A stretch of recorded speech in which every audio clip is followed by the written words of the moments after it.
Aware of the dual degree scheme of BITS Pilani, where you join a science program and then after the first year you join an engineering program, and both of them go on together. Yeah, so MSc Bio student is doing courses from economics or computer science. And then there is examinations and assessment. So you're doing a Bachelor of Engineering in Electronics and Communication Engineering. There is a program chart which tells you how the student progresses through each semester for 4 years. Several what are called project type courses. Even the minor program help students. Absolutely. An engineering student could choose a science degree as their second degree. A reverse dual. A reverse dual. From my side, at least, it lowers our average age. That is so memorable in my mind. I mean, rushing. One of the message would you like to give to the upcoming students in BITS Pilani? So hello everyone. Today I am with Radhika ma'am. So she is the Dean of AUGSD, that is Academic Undergraduate Studies Division. So we'll understand better that what is AUGSD and how does it help students, and like what new initiatives does AUGSD takes for students. So even like all the academic things and all your academic responsibility comes under AUGSD. So since ma'am is the dean, so she can explain better, I thought. And since I was already in Goa campus, so we thought of recording this small video. And she is also a professor in the Department of Physics. So could you please give a small intro? Yeah, my name is Radhika, and I have come here from the Pilani campus, which I joined in 2002. So I've pretty much been with this campus ever since it grew. Basically, I'm a physicist. I work in quantum information theory. But since we were so excited about different ideas to be implemented in the academic front, I kind of, got selected as the dean. Less than a year ago, I kind of joined in April last year. And my portfolio basically involves looking at the curriculum and the way in which the curriculum is implemented across campuses. Earlier, the Dean of AUGSD used to also take care of admissions, but now that portfolio is separated. Yeah. And we have another professor who's taking care of admissions. So, I mean, my job basically is looking at the kind of courses and how relevant they are, upgrade, update, look at other, things like calendar and all. And there's an overall overseeing of calendar, assessment, pedagogy, all of that. Yeah. Match it with the industry standards nowadays and all those things. Yeah. So that's the new conversation that we are having in trying to upgrade our curriculum so that it's industry ready, and also upgrade our pedagogy so that people have more hands-on skills learning rather than book learning, rote learning. We have to be up with the times and compete with AI, so to speak. So yeah, that's another big conversation that's happening. Will teaching and universities become outdated now that AI is there?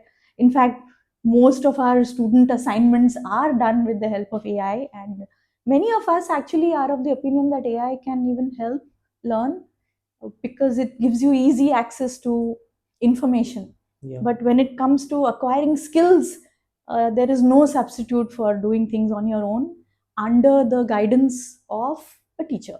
So those are the kind of ideas that we're trying to bring in and popularize now. Yeah. So could you just give a brief about what AUGSD does? Right. So like I said before, it takes care of all the everything under the purview of everything that has to do with undergraduate programs, first degree programs. So it starts with making the program charts. So we have this institute bulletin which describes all the, so by a program I basically mean a degree program, right? So if you're doing a Bachelor of Engineering in Electronics and Communication Engineering, there is a program chart which tells you how the student progresses through each semester for 4 years. And many of you may be aware of the dual degree scheme of BITS Pilani, where you join a science program and then after the first year you join an engineering program, and both of them go on together. Yeah. So that means the science program and the engineering program, like you could have been doing an MSc in mathematics and a BE in, let's say, chemical engineering. This combination also has a chart, a program chart.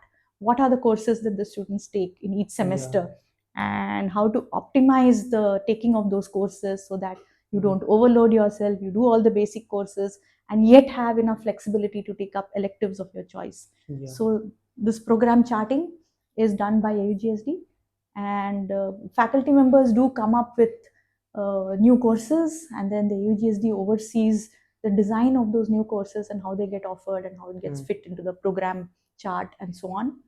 AUGSD is in charge of building new programs. We are now going to start a new program on artificial intelligence and intelligent systems, for instance, and it's our job to coordinate the design of the new program and its offering. So that's about the curriculum. And then there is this manner of logistics where the timetable, how the timetable of the year is designed, because different activities have to be plugged in together. It's not just the classes or the examinations, but it's also practice school, thesis, internships, summer programs, and the way in which everything goes on all year round throughout the calendar year, that has to be basically brought out by the AUGSD. Yeah. And then there is examinations and assessment. So the broad guidelines of how assessment has to be done is given by the AUGSD once it's decided by the Senate. And as we know, in BITS we have continuous evaluation. So assessment doesn't hinge only on one examination at the end of the semester.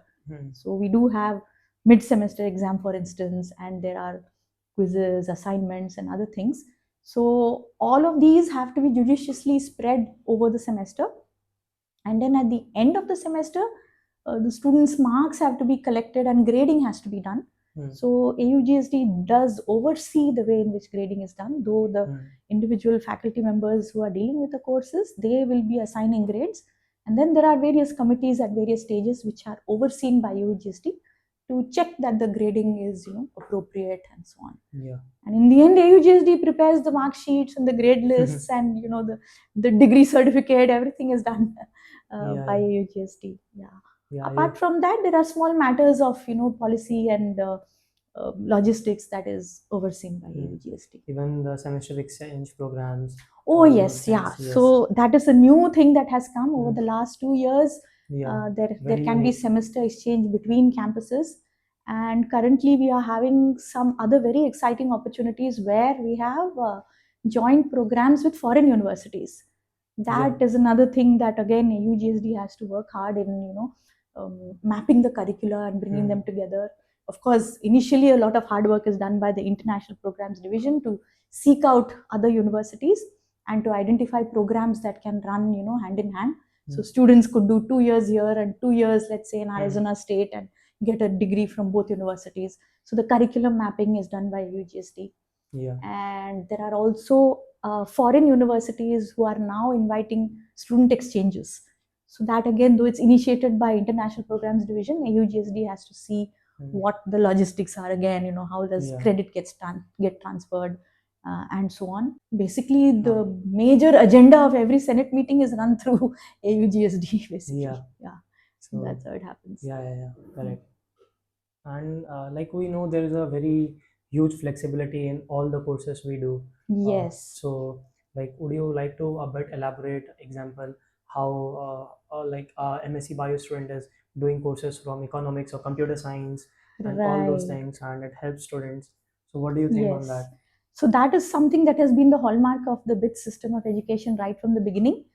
Because every program has a set of what are called CDCs or core discipline courses. They define that degree. But apart from that, student can earn credit by doing courses from other departments as well. And if you're pursuing a single degree, for instance, then these other courses come under the category of open electives. And there is no restriction whatsoever on what kind of a course you can do as long as it fits into your timetable. And if you're doing a dual degree, then some of these so-called open electives could all be taken in one other department so that they do a double counting as discipline electives for the other degree. So that's one way in which you can distribute the weight.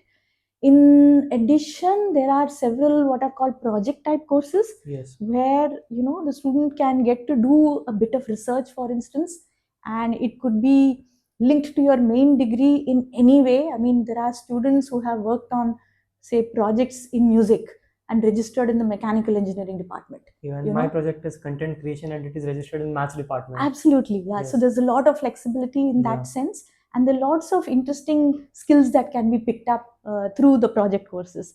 And now there is a new impetus for aligning project courses which students could take right from their first year onwards, such that by the end of their graduation, all the projects have kind of aligned in the form of a research project, for instance. It's called the undergraduate research opportunities program. So this way the student gains a lot of exposure and learns new skills which are valuable when they go ahead for either employment or for further studies. So there is a lot of flexibility in that sense. In addition, there is also this flexibility that students choose their second degree after their first year based on again academic credentials, but they could choose an engineering student could choose a science degree as their second degree. A reverse dual. A reverse dual, or a person who has been going along with two degrees at some point can decide to drop one of their degrees and do only the other if they decide halfway down the line that they want to focus on one degree more than the other. So there are several things that enable that enable the student to pursue what they think they're best at, which is something they may not know in the beginning when they seek admission. So after joining the system, lots of opportunities for expansion and growth is even the minor program help students. Absolutely good that you pointed out. So apart from the dual degree, there is this concept of a minor, where students can again select electives judiciously so that it contributes to what is called a minor degree, which is also printed on the degree certificate. And it's like I wouldn't call it a specialization. It's like you could be doing chemical engineering and do a minor in finance, or you could do computer science and a minor in physics, things of that sort. Even the minor in entrepreneurship is also getting popular yes, now. There's a new minor that is coming in, the minor in semiconductors and nanotechnologies. There's a whole list which is there in the lot of other you will be knowing better all those the things. list of minors. I'm also pursuing minor in finance yes with just MSc Maths. That's lovely. Ma'am, what is a very unique strength of our campuses like Pilani Goa and Hyderabad campus? Well, the fact that we have a campus, that itself is unique. Student life is sort of integrated with academic life. The campuses are close knit, and faculty members are wardens, and there's a lot of close connect between the students and the faculty. That's kind of important. So much so that at times, it's like classes being scheduled at late hours and holidays being used for conducting labs, and some people might consider that a nuisance, but on the other hand, it integrates academics into your life. That is one thing, and I think faculty members take the presence of students in the campus as a real boon, and it kind of, from my side at least, it lowers our average age. It's so good to be able to work with students alongside. The fact that the campuses are integrated, that's one thing that immediately comes to mind. What else? Cultural life gets incorporated. Students and faculty celebrate various festivals together, and lots of interesting new events are also planned. Since last year, we have started a sort of an induction program for the first year students. In many campuses, it has different names. So the first 1 or 2 weeks is when the students and faculty get together, play games, and do other activities together as an icebreaker and as an introduction to campus life. It also, I think, provides students with the opportunity to be independent at the same time, especially since students get to choose their subjects, design their timetable to a certain extent, and also design the way in which they're going to study. That's one thing that I feel is a strong point of BITS, that there is no compulsion to go and attend each and every class. So that means the student can decide how they are going to plan their studies. They could attend some classes, they could do some subjects on their own. Students also get together and teach each other. It is in Goa. I know that it's there in Goa. I'm not sure that an equivalent doesn't exist in other campuses, where senior students get together and teach the juniors something. Let's say I want to teach you R. So students get together. I want to teach quantum computing. The students get together and take these classes under the mentorship of a faculty member. But the faculty member is not directly involved. It's just like a faculty in charge of that club. Yeah. And they run classes throughout the semester. Okay, you want to learn finance. I mean, I didn't have time to register for the course. Maybe students get together and conduct these courses. Yeah, yeah, And yeah. that kind of activity is very nice, very Yeah, interesting. there are clubs, specific clubs Yeah. whose work is to teach students, and Yes. they conduct classes. Even in Hyderabad, it is there. Yes, yes, yes. Yeah. So, ma'am, what is one of the message would you like to give to the upcoming students in BITS Pilani, our upcoming aspirants? Okay, so obviously you heard the name of BITS Pilani, and you must be excited to come in. Yeah. And I think that BITS Pilani is a kind of a way of life in itself, and it's a beautiful, you know, transition zone between school life and life in the world out there. So, I mean, while you also have the protection of college life, you also get the chance to explore life and to interface with real life as it is in a slightly more protected way. And it allows you to explore so many different aspects of yourself, both academically, career wise, and personally, in the sense of developing new skills, new hobbies, making lifelong friends. So it's a way of life, I would say. And that's what I hear from many of our alumni as well, that BITS has given them something that takes them throughout their lives, and they've told us about this. It makes us very happy. Yeah. Yeah. Correct, correct. So, what is the most memorable thing in BITS for you till now? Most memorable, I don't know. There's so many things. Every day something nice happens. Yeah. I think one of the happiest moments is when a student writes back and says that they gained something from interacting with you. That's something I really love. And on the lighter side, I remember my very first class, which happened in the middle of the second semester, and I was supposed to teach electromagnetic theory. And I had no clue, I've never taught before. So I took all my notes and I walked into this lecture theater. And there you see the relationship between the teacher and the student. And the students are like, looking down at you, and the teacher is this tiny, insignificant person in the pit. And then I'm like, okay, let's look at Gauss's law. And there was no chalk, there's no duster, and I had no idea. And the student said, "Man, you're supposed to bring your own chalk and duster." That is so memorable in my mind. I mean, rushing out to the nearest faculty cubicle to get chalk and duster. Okay. So yeah, that was like fun times. Yeah. Yeah. Nicest thing is just being with students and seeing students every day in class and out of class. Yeah. That's the nicest thing. Correct, correct. So, thank you, ma'am, for being in the video. And Thanks, Shivam. You kind of surprised me all of a sudden and said I'm going to record you, and I hope I have conveyed something of use to your audience. Thank you, Shivam. Yeah, Thanks. definitely. You would have also known more about the BITS and how AUGSD works and what different things it offers to students. So yeah, thank you, everyone.